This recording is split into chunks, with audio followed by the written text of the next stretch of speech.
I can't believe I saw what I just saw from the President of the United States. Hitler, Stalin, Mussolini, Big Brother, sure. But the President of the United States just called half of America evil and extremist threats to democracy. It's about to get fiery up in here. Let me explain. I hope you had a relaxing Labor Day weekend, because now that we're back, it may be a laborious rest of the year, at least through the midterms. Hopefully you did not watch Der Fuhrer, some would call the President of the United States, deliver his remarks in Philadelphia on Thursday because you were already kicking off the holiday weekend. I'm here to catch you up. Really, all that had to be said, which said was a lot of crazy talk, was said without speaking one word. Just look at this.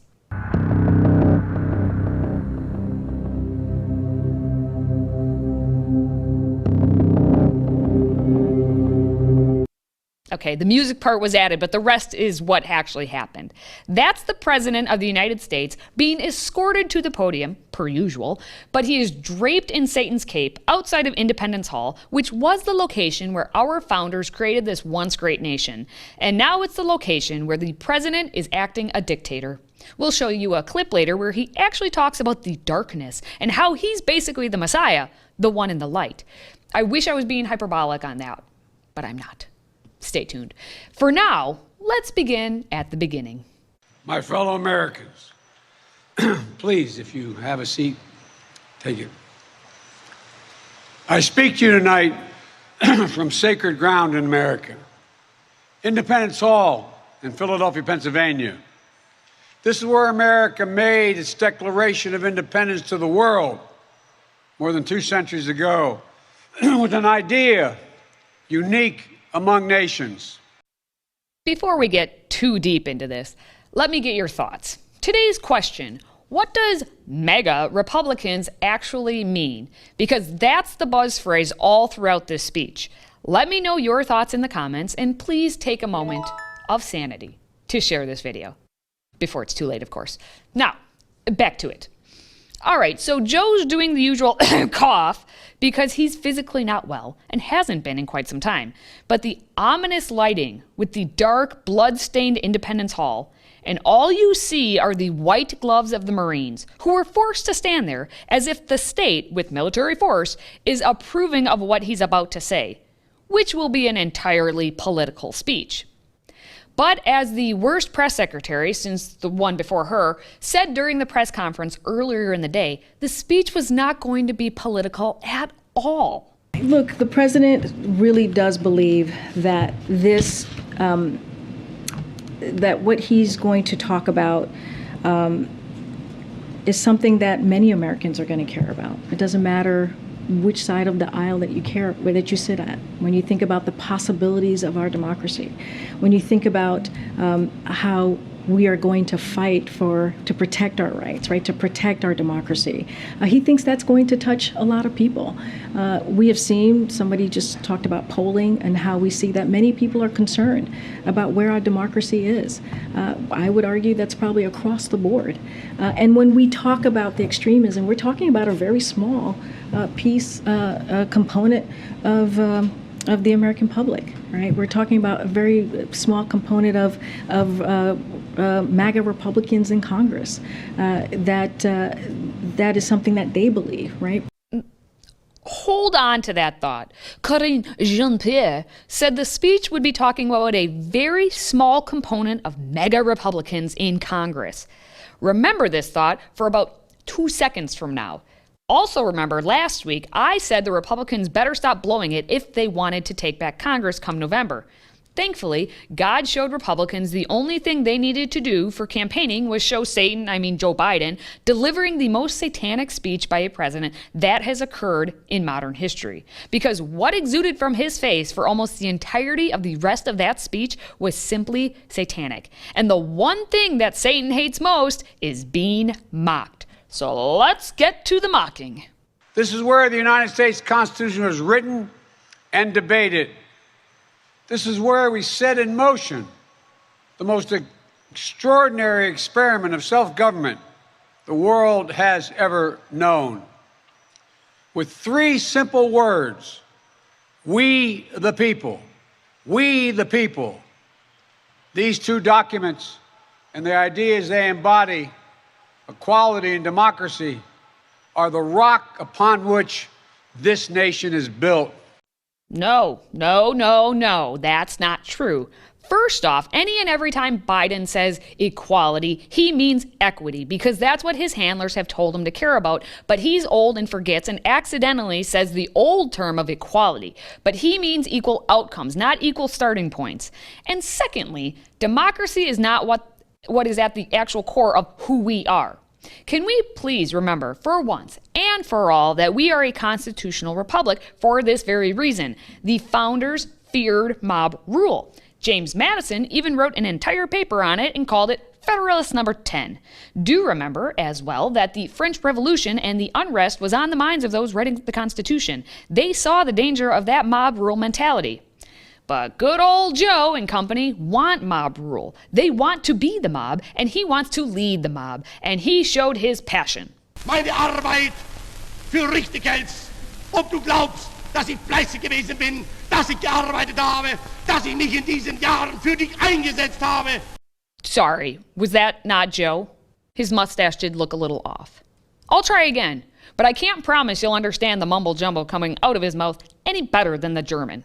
Now in our time, as we build an America that is more prosperous, free, and just, that is the work of my presidency, a mission I believe in with my whole soul.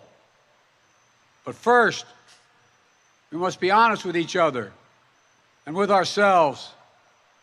Too much of what's happening in our country today is not normal. Donald Trump and the MAGA Republicans represent an extremism that threatens the very foundations of our republic. So we've pointed out Donald Trump and MAGA Republicans as the enemies. Jean-Pierre said earlier in the day it was a small group. Remember that? Continue, Joe. Be very clear up front. Not every Republican, not even the majority of Republicans are MAGA Republicans.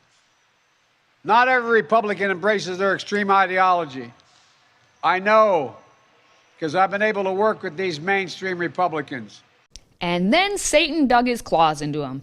So to Joe, those Republicans who agree with him are A-OK. They're not the bad ones. So then who is? Let's keep going. But there's no question that the Republican Party today is dominated, driven, and intimidated by Donald Trump and the MAGA Republicans. And that is a threat to this country. These are hard things, but I'm an American president, not a president of red America, blue America, but of all America. And I believe it's my duty to level with you, to tell the truth, no matter how difficult, no matter how painful. Like the pain you are feeling with the current state of the economy. Like the annoyance you feel when you watch the media just lie and then lie some more. Like the disdain you have for all of the complete political BS that is seeping into every aspect of life. Especially this speech, which is about to go off the rails and onto the wide paved path to hell. Joe, take it from here. MAGA Republicans do not respect the Constitution. They do not believe in the rule of law. They do not recognize the will of the people. They refuse to accept the results of a free election. And they're working right now, as I speak, in state after state, to give power to decide elections in America to partisans and cronies, empowering election deniers to undermine democracy itself. Democracy cannot survive when one side believes there are only two outcomes to an election. Either they win or they were cheated. And that's where the MAGA Republicans are today. Oh, so MAGA Republicans must be all those people who voted for Hillary Clinton in 2016 and then said the election was stolen from her. Those people. You can run the best campaign. You can even become the nominee. And you can have the election stolen from you. The Russians weaponizing information, negative stories about me, this whole WikiLeaks beginning to leak in early October of John Podesta's emails. The absolute answer that the Russians interfered in our 2016 election. They did so to favor Donald Trump. And don't forget, Joe and Kamala can win by 3 million votes and still lose. Take it from me. Or take it from those emails that were in her personal email account and out there for the world to see. Take it from that, why don't you? So this is just a very small group of people, as you indicated before. Right, Joe? MAGA forces are determined to take this country backwards. Backwards to an America where there is no right to choose, no right to privacy, no right to contraception, no right to marry who you love. They promote authoritarian leaders and they fan the flames of political violence that are a threat to our personal rights, to the pursuit of justice, to the rule of law, to the very soul of this country. They look at the mob that stormed the United States Capitol on January 6th, brutally attacking law enforcement, not as insurrectionists who placed a dagger at the throat of our democracy, but they look at them as patriots. And they see their MAGA failure to stop a peaceful transfer of power after the 2020 election as preparation for the 2022 and 2024 elections. Holy of an answer he just gave. Did he just say what I think he said? That very small group of MAGA Republicans just became half the nation. What happened to being the great uniter, Joe? I thought we elected Joe to bring this country back together. With unity, we can do great things, important things. We can right wrongs. We can put people to work in good jobs. We can teach our children in safe schools. We can overcome the deadly virus. We can reward work and rebuild the middle class and make health care secure for all. We can deliver racial justice, and we can make America once again the leading force for good in the world. Nope. Not in this world. Joe chose the path to unity as being weed out everyone who disagrees with me. That is one way to achieve unity. Get rid of everyone who is in his way, which leaves half of America in the evil camp. If you disagree with Joe on policy based on your values, you are evil. So are you running as a Democrat or a Republican? Neither. I'm running as an eviltarian. Our ultimate goal is to make America even again. Basically, someone showed this clip from The Tonight Show with Jimmy Fallon, and then Biden's speech was self-written. I actually wish we had Dr. Evil. Unlike the current president, he does have some redeeming qualities. But there's another way of saying this. Big Brother is merely a convenience that suits the current goals of the party. Despite his hugely powerful role in society, Big Brother makes no actual appearance in the novel. 1984 does appear to be one of the inspirations for the speech backdrop.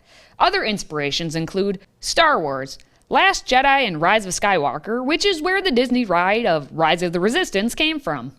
And on the note of Disney, here's Scar from Lion King. You know, it's the cartoon story of Shakespeare's Hamlet. And don't forget that one scene from that one episode of Seinfeld. What's going on in there? What? That light! Oh, the red. And then basically every speech Hitler gave after rising to power. But moving on, I promised some light in the darkness. Oh wait, that was Joe who really promised that. MAGA Republicans have made their choice. They embrace anger. They thrive on chaos. They live not in the light of truth, but in the shadow of lies. But together we can choose a different path. We can choose a better path forward to the future. A future of possibility, a future to build and dream and hope. And we're on that path moving ahead. I know this nation.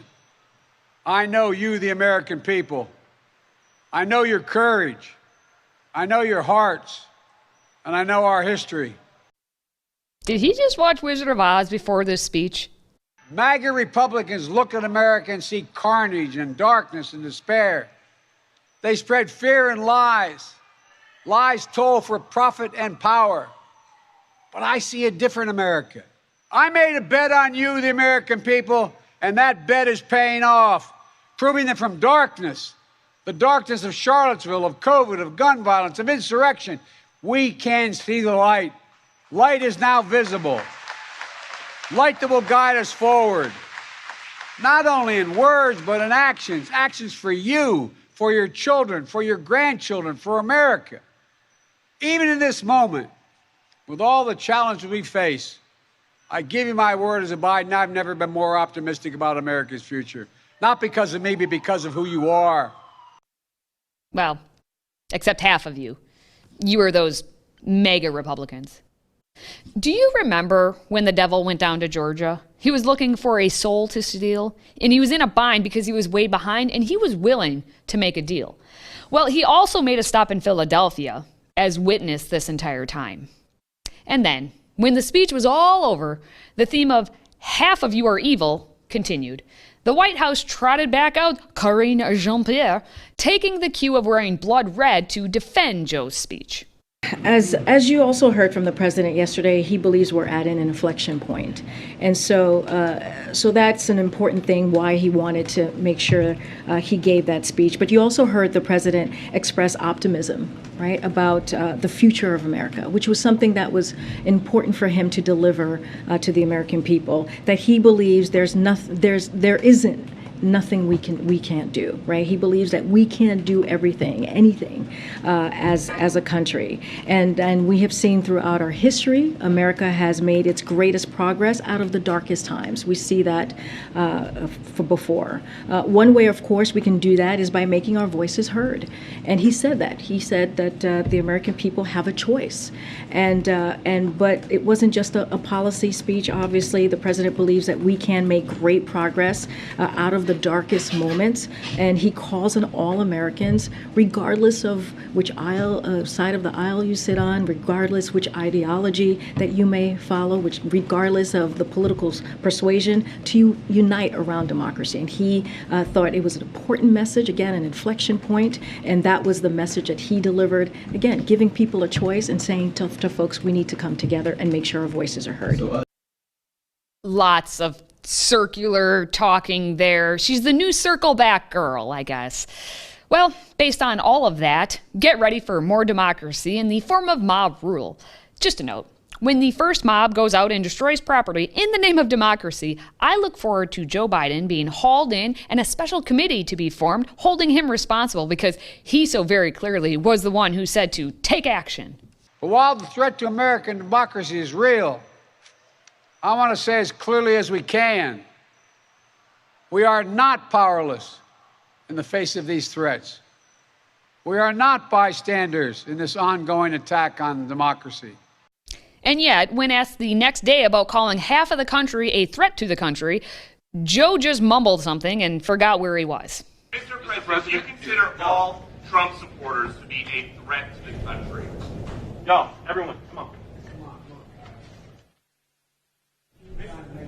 I don't consider any Trump supporter to be a threat. I do think anyone who calls for the use of violence fails to condemn violence when it's used, refuses to acknowledge when an election has been won, insists upon changing the way in which the rules can count votes. That is a threat to democracy. Democracy. Mumble jumble democracy. He just forgot what's happening. We'll end on this clip from the night before because it summarizes exactly the state of the country right now. It's within our power, it's in our hands, yours and mine, to stop the assault on American democracy. I believe America is at an inflection point. One of those moments that determine the shape of everything that's to come after. And now, America must choose to move forward or to move backwards, to build a future or obsess about the past. Yes! Maybe they'll move on from the Trump obsessions now and maybe care about their constituents. Probably not. Angry Joe propped himself up there for less than a half hour, and in that amount of time, he called half of America evil. But who is really evil in this entire situation? You let me know in the comments, and then share this also very clearly evil video. And while we're at it, don't forget to give your F's. Faith, family, and friends. Until next time, stay healthy, America.